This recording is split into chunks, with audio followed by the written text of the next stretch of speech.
मेरी चाची बहुत खूबसूरत और जवान औरत थी। वह मुझसे सिर्फ 4-5 साल ही बड़ी थी। माँ बाप की मृत्यु के बाद ही मेरी चाची मुझे अपने घर ले आई और मेरा बहुत ख्याल रखने लगी। लेकिन मुझे नहीं पता था कि वह मुझसे इतना प्यार क्यों करती हैं। ये राज तब खुला जब एक रात चाचा घर पर नहीं थे। चाची मुझे जगाकर अपने बेडरूम में ले गई और कहने लगी कि मुझे अकेले सोने से डर लगता है, इसीलिए आज तुम मेरे साथ ही सो जाओ। एक ही बिस्तर पर चाची के साथ सोना मुझे बहुत अजीब सा लग रहा था, लेकिन मजबूरी थी। आधी रात का वक्त होगा जब मुझे लगा जैसे मेरे मुंह में कोई गर्म चीज डाल रहा है। आंख खुली तो देखा चाची अपने दोनों मेरे मुंह में। माँ बाप की मृत्यु के बाद मेरी चाची मुझे अपने घर ले आई। चाची ज्यादा उम्र की औरत नहीं थी, मुझसे सिर्फ 4-5 साल ही बड़ी थी। चाची ने मुझे जो कमरा रहने के लिए दिया था उसमें सिर्फ एक सिंगल बेड ही था। मैं हर वक्त अपने कमरे में ही रहता था। एक दिन मेरी चाची मेरे कमरे में आई तो मैं सोने की तैयारी में ही था। मेरी चाची मेरे पास आकर बैठ गई। एकदम उन्होंने मुझे अपने गले से लगा लिया और छोड़ने का नाम ही नहीं ले रही थी। धीरे धीरे मेरी कमर को सहलाना शुरू किया तो मैं महसूस कर रहा था कि आज शायद चाची ने नीचे के कपड़े नहीं पहने हुए हैं। चाची शायद अपनी आदत से मजबूर थी। उस वक्त चाचा घर पर नहीं थे। वह अक्सर घर देर से आया करते थे। अब तो यह रोज का मामूल हो गया था कि चाचू के जाते ही चाची मेरे कमरे में आकर बैठ जाती। लेकिन अजीब बात यह थी कि जब से मैं अपनी चाची के घर रहने के लिए आया था, उन्होंने अपने लिबास में काफी हद तक तब्दीली कर ली थी। वह ऐसे बारीक कपड़े पहनती जिसे मैं देखकर शर्मिंदा हो जाता और नजरें झुकाने पर मजबूर हो जाता। मेरी चाची मोटी औरत थी। मोटापा उन पर बहुत जंचता था, लेकिन ऐसे कपड़े पहनने से उनके जिस्म का एक एक हिस्सा मुझे साफ नजर आता था। उस रात चाचू ने फोन किया कि आज रात वह घर में नहीं आएंगे। शायद वह दूसरे शहर गए हुए थे। चाची बहुत खुश दिखाई दे रही थी और कहा कि आज तो मेरे कमरे में ही बिस्तर लगा लो, तुम्हारे चाचू आज घर नहीं आएंगे। मैं समझ गया था कि मेरी चाची मुझसे क्या चाहती हैं। मैं नया नया जवान हो रहा था, लेकिन उस रात मेरी हिम्मत जवाब दे गई जब चाची ने सुबह तक मेरे माता पिता का निधन कुछ समय पहले हुआ था और उस वक्त घर पर मेरी चाची और चाचू थे या फिर मैं था। सारे मेहमान भी जा चुके थे। मेरी उम्र 16 साल थी और मेरी चाची भी बहुत बड़ी उम्र की ना थी। वह सिर्फ मुझसे 5 साल ही बड़ी थी। दादा दादी का पहले निधन हो चुका था। चाची की शादी होते ही दादा दादी का निधन हो गया। मेरा बाप और मेरा चाचू 2 ही भाई थे। मैं बिल्कुल बेसहारा होकर रह गया था। सारे रिश्तेदार तन्हा छोड़कर चले गए थे और वापस पलटकर मुझे पूछा तक नहीं था। मेरी उम्र ऐसी नहीं थी कि मैं अपनी जिम्मेदारी खुद उठा सकता था। मैं तो खुद भी 10वीं क्लास का स्टूडेंट था। मेरी चाची ने कहा कि यहाँ कुछ भी ऐसा नहीं बचा जिसे हम समेट सकें। खाली 4 दीवारी का घर ही रह गया है, इसलिए मैं तुम्हें यह भी नहीं कह सकती कि अपना सामान बांध लो और हमारे साथ चलो। फिर चाची मुझे गले लगाकर फूट फूट कर रोने लगी। ये सुनकर चाची ने कहा कि तुम मेरे जेठ की आखिरी निशानी हो, मैं तुम्हें कभी भी अकेला नहीं छोड़ सकती। चाची का यह कहना था कि मेरे चाचा भड़क उठे और कहने लगे, तुम हरगिज इसे अपने साथ नहीं ले जा सकती, इसे इसकी खाला के हवाले कर दो, हमने इसका ठेका नहीं उठा रखा। चाची की यह बात सुनकर मेरी चाची ने चाचा से कहा, आप कैसी बात कर रहे हैं?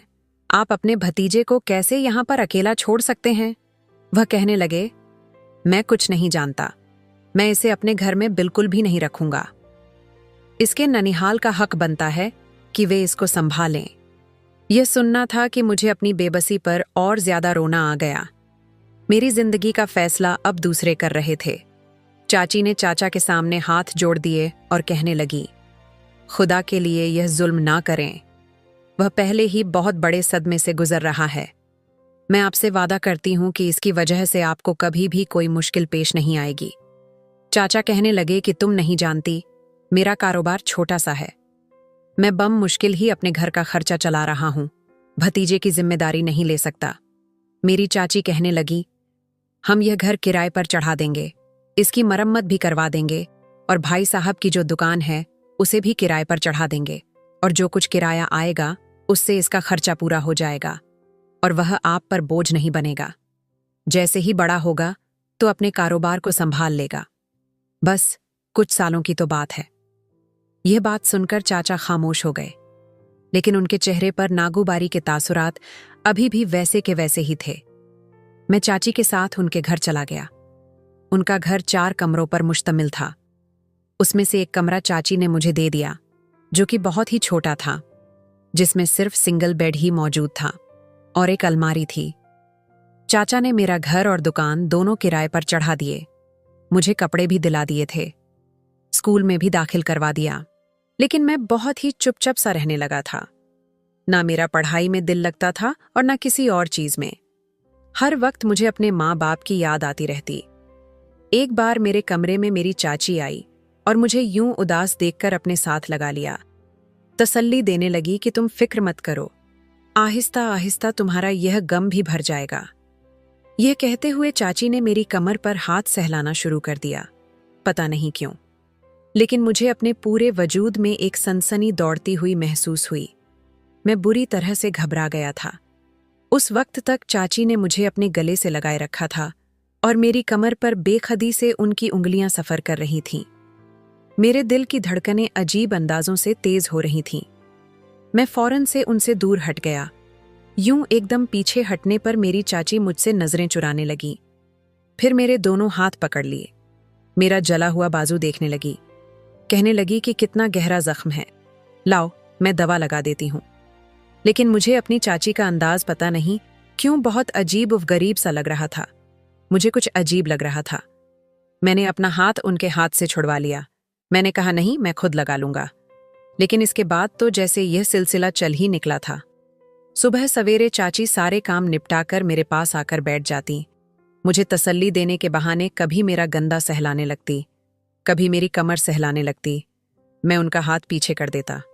एक बार मैंने गुस्से से कहा, चाची मैं ठीक हूं, जो कुछ हो चुका है मैं उस बात को तस्लीम कर चुका हूं। मैं पढ़ना चाहता हूं, प्लीज आप कमरे से बाहर निकल जाएं। मेरे बिगड़े हुए रवैया को देखकर वह फौरन कमरे से बाहर चली गई। कहने लगी, मैं रात को तुम्हारे लिए बिरयानी बनाऊंगी, तुम्हें पसंद है ना, तुम बहुत शौक से खाते हो। लेकिन मैंने नफी में सर हिला दिया। मैंने कहा, नहीं, आप चाचू की हैसियत देखकर ही खाना बनाएं, जो पकेगा मैं खा लूंगा। मुझे अच्छी तरह से अंदाजा हो गया था कि मेरे माँ बाप जिंदा नहीं हैं और फरमाइश सिर्फ माँ बाप से ही की जाती है। आप लोगों का यही एहसान बहुत है कि मुझे अपने घर पर रखा हुआ है। चाची कहने लगी, तुम मेरे सबसे ज्यादा करीब हो और अपने होश में तो हो। मैं तुम्हें कैसे अकेला छोड़ सकती हूं? मैं तुम्हारे लिए बिरयानी बना देती हूं। यह कहकर वह कमरे से बाहर चली गई। रात को जब चाचू घर आए, बिरयानी देखी तो चाची से कहने लगे, मैंने तुमसे कहा भी है कि मेरे हालात के साथ समझौता करना सीखो, लेकिन तुम हो कि बाजी ही नहीं आती। क्या जरूरत है यह सब बनाने की? मैं अभी प्लेट में बिरयानी डालने ही लगा था कि चाचू की बात ने जैसे मेरी भूख ही मिटाकर रख दी थी। मैं मजबूरन इस घर में रह रहा था, वरना जिस किस्म का रवैया मेरे साथ मेरे चाचू करते थे, मेरा दिल नहीं चाहता था कि उनके साथ बैठकर खाना भी खाऊं। चाची ने जब देखा कि मैंने अपनी प्लेट में बिरयानी नहीं डाली बल्कि वापस रख दी है, तो वह कहने लगी, बेटा तुम बैठकर खाना खाओ। फिर चाचू से कहने लगी कि यह मैंने आपके पैसों से नहीं बनाई, जो किराया विशाल के घर और दुकान से आता है, उन पैसों से बनाई है। यह कहना था कि मेरे चाचू भड़कने लगे। अब तुम इस तरह के हिसाब किताब रखोगी तो ठीक है, फिर यह भतीजे के पैसों की बनी है तो फिर मैं क्यों खाऊं? यह कहकर वह फौरन खड़े हो गए। चाची कहने लगी, आप क्यों तमाशा बना रहे हैं? आपने पैसों का बोला था, मैंने बता दिया। लेकिन चाचू वहां नहीं रुके, अपने कमरे में चले गए। मेरा दिल भी खाने से बेजार हो चुका था। मैं भी उठने लगा तो चाची ने मेरा हाथ पकड़ लिया और कहने लगी, उनका तो रोज का तमाशा है, तुम बैठो इधर, ये तुम्हारे लिए ही तो मैंने बिरयानी बनाई है। यह कहकर चाची ने एक निवाला मेरे मुंह के करीब किया। ना दिल करते हुए भी मैंने वह खा लिया। फिर मैं अपनी प्लेट में बिरयानी डालने लगा तो चाची कहने लगी कि आज मैं तुम्हें अपने हाथ से खिलाती हूं। यह कहकर वह अपने हाथ से खाना खिलाने लगी। लेकिन जो बात मुझे बुरी लगी थी वह यह थी कि वह एक लुकमा मेरे मुंह में डालती और दूसरा अपने मुंह में, और मुसलसल टिकटिकी बांधे मुझे देखे जा रही थी। मुझे उनकी नजरों से अजीब सी उलझन हो रही थी। हालांकि वह मेरी चाची थी, लेकिन फिर भी अचानक क्यों मेरी सोच उनके रवैया को देखकर भटकने लगी थी। एक बार मुझसे कहने लगी कि तुम अपनी उम्र से बहुत बड़े लगते हो, बिल्कुल अपने बाप का नक्शा हो, और यह भी कहने लगी कि मेरी शक्ल सूरत अपने बाप से बहुत मिलती है। मेरी उम्र 16 साल की बजाय 20 साल लगती है। अपनी जमात में सबसे ज्यादा कद काठ और खूबसूरत भी मैं ही था। मेरी चाची देखने में खूबसूरत थी, लेकिन चाचू आम शक्ल सूरत के मालिक थे। चाचू बहुत तेज थे और चाची की कोई औलाद भी ना थी। चाची की शादी को 9 साल गुजर चुके थे। शायद यही वजह थी कि उनके घर में हर वक्त तनाव का माहौल रहता था। चाचू जब भी घर पर आते तो बात बात पर चाची से लड़ने और झगड़ने लगते। एक बार मैं नहाकर बाहर आया, अपने बाल साफ कर रहा था। उसी वक्त चाची नाश्ते का पूछने के लिए अंदर आ गई। मैं स्कूल के लिए तैयार हो रहा था। मुझे देखकर कहने लगी कि नाश्ते में क्या खाओगे? मैंने कहा, चाची, जो आप रोज बनाती हैं वही, लेकिन ठीक है। ये कहकर मैंने अपना तौलिया अपने सर पर मारना शुरू किया। मेरे बाल अभी गीले थे कि मैंने तौलिया बेड पर रख दिया और कंघा करने लगा, क्योंकि स्कूल से मुझे देर हो रही थी। वह कहने लगी, तुम्हें अपनी कोई भी परवाह नहीं है। यह कहकर चाची ने मेरा हाथ पकड़ा और मुझे बेड पर बिठा दिया और तौलिया पकड़ा और मेरा सर साफ करने लगी। मुझे यह बात बड़ी अजीब सी लगी थी, क्योंकि मैं कोई छोटा बच्चा तो नहीं था जिसका हर काम चाची करें। अभी मैं उन्हें रोक ही रहा था कि एकदम कमरे का दरवाजा खुला और सामने चाचू खड़े थे। यह सब देखकर उनकी आंखें सुर्ख हो गईं। शायद उन्हें यह बात अच्छी नहीं लग रही थी। चाचू चिल्लाकर कहने लगे, तुम्हें बस इसी की फिक्र है, बाहर आओ और नाश्ता दो, मुझे देर हो रही है। यह कहकर वह चले गए। मैंने चाची से कहा कि मैं सर को खुद भी साफ कर सकता हूं, आप जाइए, जाकर चाचू को नाश्ता दें। मैंने तौलियां उनके हाथ से खींचकर बेड पर फेंक दिया और अपने बाल बनाकर बैग उठाया और बिना नाश्ता किए ही बाहर जाने लगा। लेकिन गेट पर पहुंचते ही मेरे कदम जैसे रुक गए, क्योंकि चाचू चाची के साथ लड़ रहे थे। वह कहने लगे, तुम अंधी हो गई हो। विशाल कोई छोटा बच्चा नहीं है जिसके कमरे में तुम बेधड़क चली जाती हो। वह जवान जहान लड़का है और तुम मुंह उठाकर कमरे में जाती हो और उसके वह काम करती हो जो आज तक तुमने मेरे भी नहीं किए। इसके बाद चाचू ने एक ऐसा राज बताया कि मेरे कदम वहीं के वहीं जम गए। कुछ देर तो मैं सूझबूझ से गाफिल हो गया था। बड़ी अजीब सी हकीकत थी जो मैंने सुनी थी। बहरहाल मैं फौरन गेट से बाहर निकल गया। मेरे कदम तो स्कूल की जानिब बढ़ रहे थे, लेकिन मेरा दिमाग कुछ और ही सोच रहा था। मुझे समझ नहीं आ रही थी कि यह सब क्या है। फिर मुझे लगा कि शायद चाचू झूठ बोल रहे हैं। जो वह सोच रहे ऐसा कुछ भी नहीं होगा। शायद वह गुस्से में यह सब कह रहे हैं। बहरहाल पूरा दिन स्कूल में गायब दिमागी से क्लास अटेंड करता रहा। घर आकर मैंने इस बात पर गौर से सोचा। फिर यह फैसला किया कि मुझे आज जल्द अपने पैरों पर खड़ा हो जाना चाहिए और यहां से निकल जाना चाहिए। लेकिन इसके बाद जो कुछ मेरे साथ हुआ, उसने तो मेरे पैरों के नीचे से जमीन ही निकाल दी। रात को हर रोज चाची मुझे दूध के साथ बादाम खाने के लिए देती और कहती, यह खाकर सोया करो, तुम्हारा दिमाग तेज होगा। मैं रोज ही वह बादाम खाकर दूध पी लेता और उसके बाद बड़ी गहरी नींद सो जाता। सुबह सवेरे तरोताजा होने के बजाय मैं और भी ज्यादा खुद को अंदर से बोझिल महसूस करता। लेकिन जब मैंने दूध पीने से इनकार किया तो चाची मुझे डांटने लगी। कहने लगी कि यह मत समझो कि यह दूध तुम्हारे चाचू के पैसों का है। ये तुम्हारे वालिद के घर और दुकान के किराए से मंगवाया है ताकि तुम्हारी सेहत भी खराब ना हो। मैंने कहा, मेरा दिल नहीं चाह रहा, लेकिन उन्होंने तो मेरे कंधे पर बाजू को फैलाकर दूध का गिलास मेरे मुंह के करीब कर दिया। कहने लगी, चलो पी लो इसे। पता नहीं क्यों चाची मेरे हर वक्त करीब होने की कोशिश करती रहती। मजबूरन ही मुझे वह दूध का गिलास पीना पड़ा। मेरे पेपर्स होने वाले थे, इसलिए मैंने सोचा कि रात को जाकर पढ़ूंगा। चाची कमरे से जा चुकी थी। मैंने कमरे का दरवाजा बंद किया और अपनी किताबें खोलकर बैठ गया। लेकिन मुझे महसूस हुआ जैसे मुझ पर घनुदी तारी हो रही है। मैं सोना नहीं चाहता था, मुझे पढ़ना था। लेकिन मेरी आंखें तो यूं थीं जैसे मेरे इख्तियार में ना थीं। देखते ही देखते मैं नींद में जा चुका था और फिर रात के किसी पहर मेरी आंख खुली। मुझे अजीब व गरीब महसूस हो रहा था, लेकिन शायद इस कैफियत को लफ्ज नहीं दे पा रहा था। लेकिन मैं बहुत गहरी नींद में था।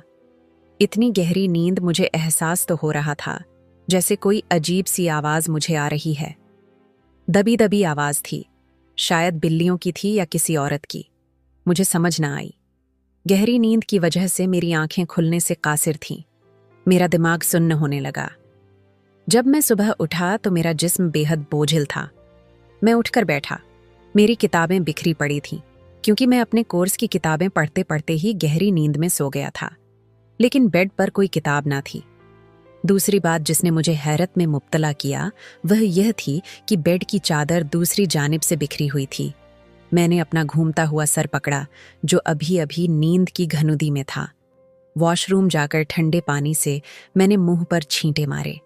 फिर जाकर मेरा दिमाग कुछ काम करने लगा। मैं कमरे में वापस आया तो देखा बेड पर एक सोने का टॉप्स पड़ा था, जो कि किसी खातून का था। यह देखकर मुझे बड़ी हैरत हुई थी। भला मेरे कमरे में एक औरत का कैसे आ सकता है?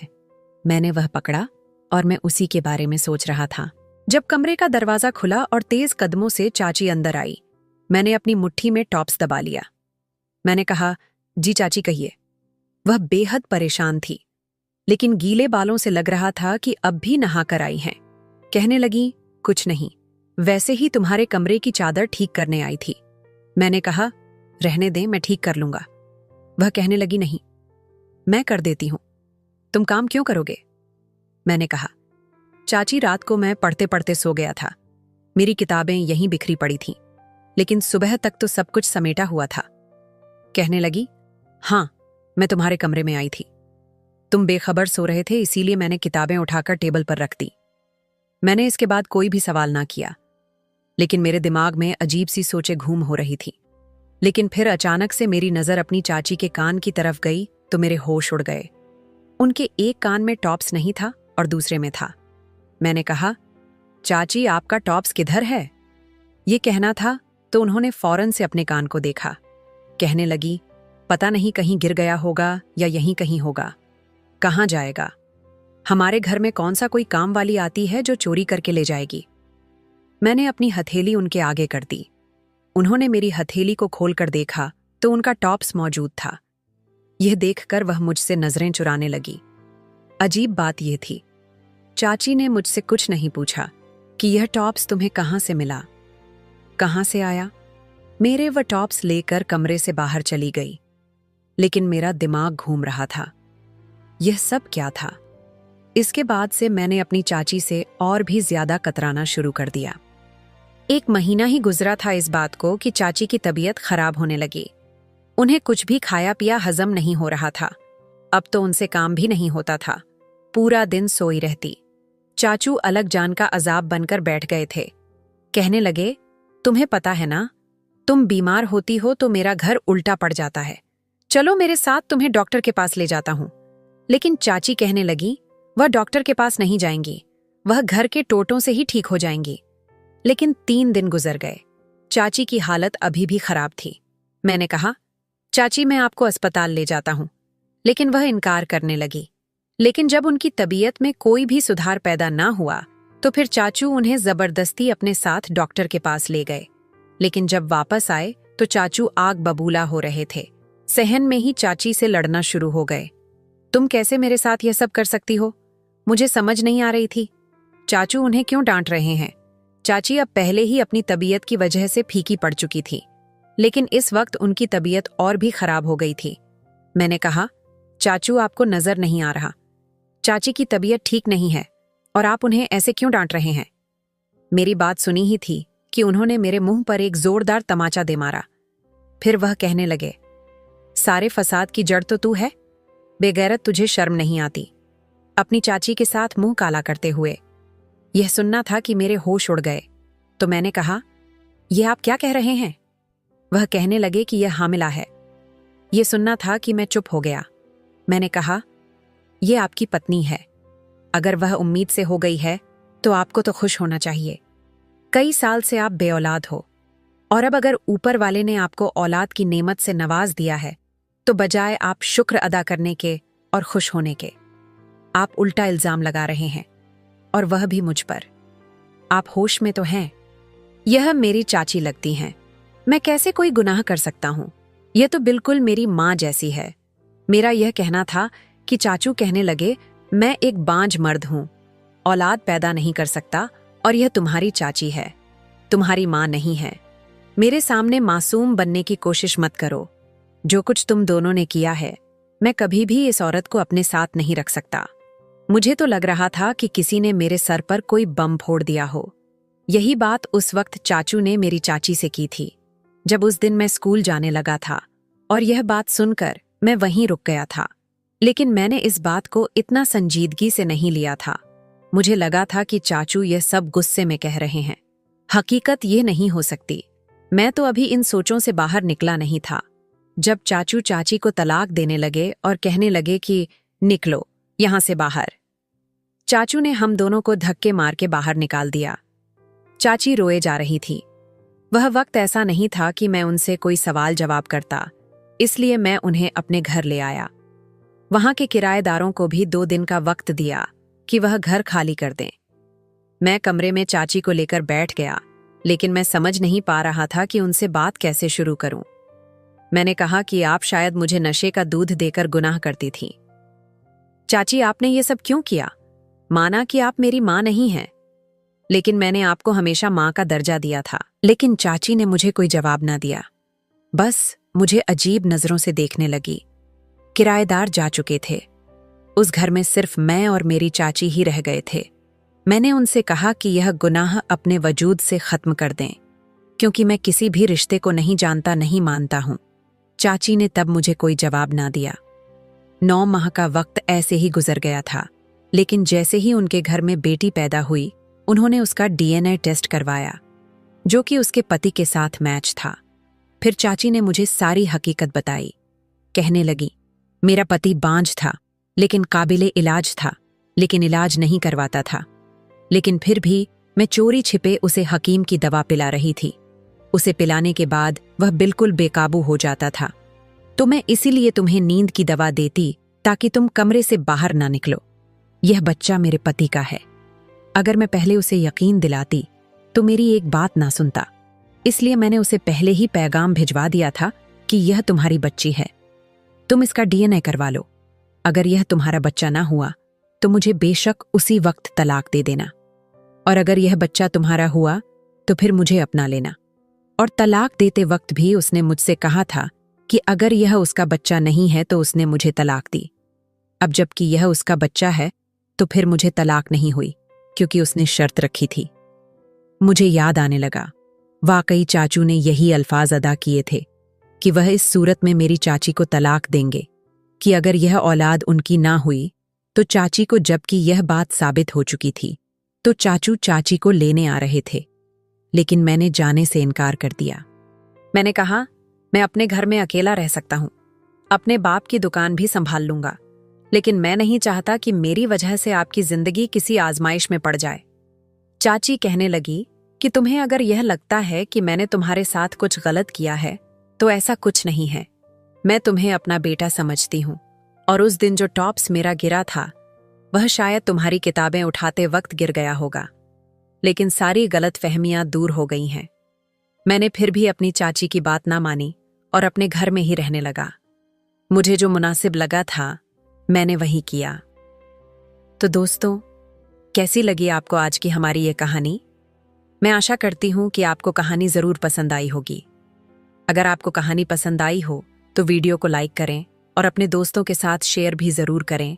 और इस तरह की हर रोज वीडियोस देखने के लिए और कहानियां देखने के लिए हमारे इस चैनल को सब्सक्राइब कर लें और साथ में मौजूद बेल आइकन को भी प्रेस कर दें, ताकि आप तक हमारी तमाम वीडियोस सबसे पहले और समय पर पहुंचती रहे। अपना बहुत सारा ख्याल रखिएगा। धन्यवाद।